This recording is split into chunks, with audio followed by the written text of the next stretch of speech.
श्री स्वामी समर्थ. नमस्कार. तुम्हा सर्वांचं आपल्या चॅनलमध्ये खूप खूप मनापासून स्वागत आहे. 6 सप्टेंबर अनंत चतुर्दशी आहे. अनंत चतुर्दशीचे व्रत कसे करायचे आणि बऱ्याच घरात उद्या गणपती बाप्पांचं विसर्जन आहे. भाद्रपद महिन्यातील शुक्ल पक्षातील चतुर्दशीला आपण अनंत चतुर्दशी म्हणून साजरी करत असतो.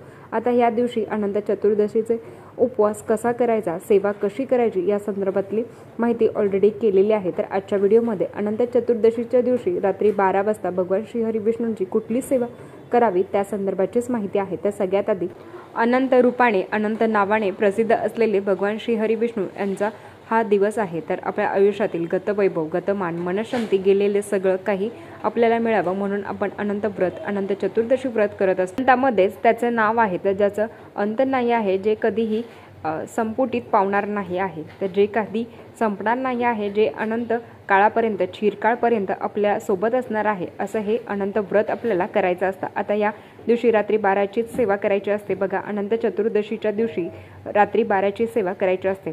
असं म्हणतात की या दिवशी भगवान विष्णू हे पृथ्वीवर येतात आणि ते बघत असतात की कोण माझे जागरण करत आहे, कोण माझी सेवा करत आहे, कोण माझं उपासना करत आहे. आता याचा अर्थ असा नाही की तुम्ही रात्री 12च्या आधी सेवा केली तर ते काही बघणार नाही आहे. तुमची श्रद्धा आणि भक्ती खूप महत्त्वाची असते. अर्थात चतुर्दशी ही आज पहाटे लागणार आहे आणि ती 6 तारखेच्या उत्तररात्री म्हणजे जेव्हा 7 तारीख सुरू होते तेव्हा 1:42 असणार आहे आणि 1:42 पौर्णिमा सुरू होते. मग जर तुम्हाला ही रात्री 12ची सेवा करणं शक्य असेल तर आवर्जून करा. बघा, हा जो मुहूर्त आहे, हा जो शुभ काळ आहे ना, तर तो वर्षातून 3दाच येतो. एकदा येतो ते अनंत चतुर्दशीला, एकदा येतो कोजागरी पौर्णिमेला, कोजागरणी, आणि एकदा येतं वैकुंठ चतुर्दशी, ज्याला आपण हरिहर भेट असं म्हणत असतो. आता आपल्याला आजचा दिवस महत्त्वाचा आहे. बघा, मासिक धर्म सुद्धा विटळ असेल तर तुम्हाला सेवा नाही करता येणार, पण तुम्ही अखंड नामस्मरण करू शकता. ज्या काही सेवा सांगणार आहे तर त्या तुम्ही श्रवण करू शकता. अगदी 12ला सुद्धा. आता ज्यांच्या घरात एखाद्या स्त्रीला जर मासिक धर्म असेल तर तिला सांगायचं की बघा, तिने तिच्या घरातल्या व्यक्तींना सांगायचं की बाबा रे, तू 12 वाजता ही सेवा कर. आता काही जणांचं लहान बाळ आहे, मग आम्ही रात्री 12 वाजता सेवा नाही करू शकत. मग तुम्ही अगदी 9:30-10 वाजता जरी सेवा केली तरी हरकत नाही, पण रात्री 12ला ज्यांना करणं शक्य होईल तर त्यांनी आवर्जून रात्री 12ला करावे. आता गणपती विसर्जन असणार आहे, पण मस्त बरेच काही लोक मद्यपान वगैरे करून नाचत असतात, पण त्याच्यापेक्षा जर तुम्ही सेवा केली तर नक्कीच तुम्हाला त्याचा चांगला फायदा मिळेल. आणि पण ही घराबाहेर पडतो तर लवकर येऊन जर तुम्ही ती सेवा केली तर नक्कीच चांगला. आता ही सेवा करून तुम्हाला गडगंज पैसा मिळणार आहे, तुम्ही खूप श्रीमंत होणार आहे. मला असं अजिबात म्हणायचं नाही आहे, पण जगाचे चालक पालक मालक भगवान श्री हरिविष्णू सगळ्यांचं लक्ष देत असतात. सगळ्यांचा चालक पालक मालक आहेत. ते तुमचं आणि माझ्याकडे का लक्ष नाही देणार, ते तुमचं आणि माझं संकट का दूर नाही करणार. मेन म्हणजे लक्ष्मी प्राप्ती म्हणजेच फक्त पैसा असं नाही आहे. घरात सुख, शांती, समृद्धी, अष्टलक्ष्मी असते. त्याच्यामध्ये संतान लक्ष्मी, धान्य लक्ष्मी, वैभव लक्ष्मी अशा ज्या काही लक्ष्मी आहेत त्यांची कृपा आपल्यावर असावी. कारण माता लक्ष्मीला काय प्रिय आहे तर तिला भगवान विष्णूंची सेवा प्रिय आहे. म्हणून ज्या घरात भगवान विष्णूंची सेवा केली जाते तिथे कधीही कशाची कमी पडत नाही, हे शाश्वत सत्य आहे. आता आपण सेवेकडे बोलूया. ज्यांना इच्छा आहे की एक दिवसीय आपल्याला व्यंकटेश स्तोत्रमचं मंडल करायचं आहे त्यांनी आवर्जून आजच्या रात्री, बघा 6 तारखेच्या रात्री म्हणजे जेव्हा रविवार सुरू होतो, त्यांनी छानपैकी 12 वाजता सगळं तुम्ही शक्य असेल तर अंघोळ करावी. 11:45 वाजता छानपैकी दिवा लावावा. घरातच बघा, देवघरात समोर तुम्ही किंवा जिथे तुम्ही मांडणी केली आहे तर तिथे बसून तुम्ही 21 वेळा व्यंकटेश स्तोत्रम पठण करू शकता. ताई, संस्कृतमध्ये म्हणू का, प्राकृतमध्ये म्हणू का? प्राकृतमधलं थोडंसं बघा मोठं आहे, 108 ओव्यांचं आहे. संस्कृतमध्ये 15 ओव्यांचं आहे.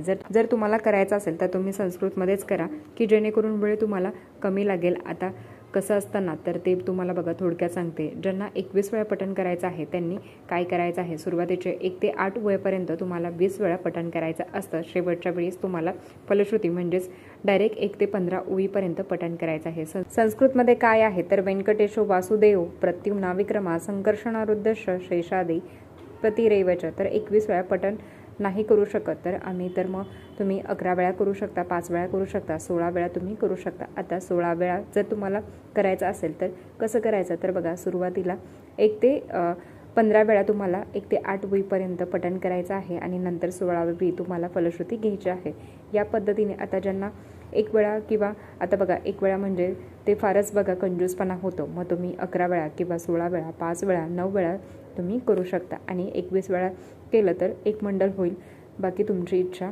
आता व्यंकटेश स्तोत्रम करायचं आहे तर श्रीसूक्त तुम्हाला पठण करायचं आहे। एकदा तुम्ही श्रीसूक्त म्हणू शकता, एकदा म्हणणार असाल तर फलश्रुती घ्यावी। कोणाला 3 वेळा म्हणायचं आहे, कोणाला 5 वेळा म्हणायचं आहे, तर त्या पद्धतीने तुम्ही करू शकता। विष्णू गायत्री मंत्र ओम नारायण विद्महे वासुदेवाय धीमहि तन्नो विष्णू प्रचोदयात। लक्ष्मी गायत्री मंत्र ओम महालक्ष्मीच्या विद्महे विष्णू पत्नीच्या धीमहि तन्नो लक्ष्मी प्रचोदयात। हे मंत्र म्हणायचे आहेत आणि गुरूंच्या सेवेने, गुरूंच्या साक्षीने सेवा करायची असते। अर्थात श्री स्वामी समर्थ तुम्हाला एक माळ तुम्हाला घ्यायची आहे। आता विष्णू गायत्री मंत्र, लक्ष्मी गायत्री मंत्र हे मंत्र तुम्ही 16 वेळा म्हणावं। आता तुम्हाला सांगू का, गणपती विसर्जन असतं, सत्यनारायण चुकवायचं नाही आहे, तर आज सत्यनारायण करायचं आहे। तर आपलं काय होतं ना की सत्यनारायण, गणपती विसर्जन, घरातलं प्रचंड गडबड, मग अशा वेळेस ना प्रश्न पडतो की रात्री 12ला या सगळ्या सेवा कशा करायच्या। तर दुसऱ्या दिवशी रविवारीच असल्यामुळे तर आपण अगदी बघा थोडंसं जरी लेट जरी जागलो तरी तुम्ही सेवा करू शकता। पण ज्यांना फक्त व्यंकटेश स्तोत्रम मंडल करायचं आहे की नाही मला व्यंकटेश स्तोत्रम मंडल करायचं आहे, मग त्यांनी काय करायचं आहे, त्यांनी तिन्हीसांच्या वेळी जेव्हा वेळ होते ना, म्हणजे बघा आज संध्याकाळी 6:30-7च्या दरम्यान छानपैकी अगरबत्ती धूप लावायची आहे, माता लक्ष्मीची पूजा करायची आहे, भगवान विष्णूंची पूजा करायची आहे। मग तेव्हा तुम्ही ना श्रीसूक्त पठण करू शकता, तुमचं श्रीसूक्त होईल आणि मग रात्री 12 वाजता फक्त तुम्ही बघा व्यंकटेश स्तोत्रमची सेवा ठेवावी। आता ज्यांना 12 वाजता करणं शक्य होत नाही तर त्यांनी अगदी तुम्ही 10 वाजता, तुम्ही 9 वाजता, 11 वाजता सेवा केली तरी चालेल। पण व्यंकटेश स्तोत्रम एक दिवसीय करायचं असेल तर आवर्जून हा अतिशय शुभ मुहूर्त आहे आणि ज्यांना इच्छा आहे, ज्यांचं चालू आहे तर तुम्ही तर भाग्यवानच आहात, तुमचं काय बोलायचंच नाही। पण ज्यांना नव्याने करायचं असेल तर त्यांनी नक्कीच ही सेवा करावी। जसं मी तुम्हाला सांगितलं की वर्षातून 3 वेळेतच भगवान विष्णू येतात आणि खरं तर ते चराचरामध्ये वास करतात, पण त्यांचे जे काही अस्तित्व आहे, जी सात्विक लहरी आहेत, त्याच्या ज्या विष्णू तत्व आहेत ते खूप जास्त प्रमाणात जागृत झालेले असतात आणि त्याचा उपभोग घेण्यासाठी, जास्तीत जास्त सेवा करण्यासाठी आपल्याला जर संधी मिळालेली आहे तर आपण का नको करायला। ज्यांचं लहान बाळ आहे, मेडिकल कंडिशन आहे, तर त्यांनी अजिबात रात्री 12 वाजता करू नका। पण ज्यांचं सगळं चांगलं आहे तर त्यांनी आवर्जून करावं। तर नक्कीच भगवान विष्णू सगळ्यांचं भलं करतात, ते सगळ्यांचं कल्याण करतात, तर ते तुमचं आणि माझं का नाही करणार। आणि मेन म्हणजे आपल्याला जास्तीत जास्त सेवा करायची आहे।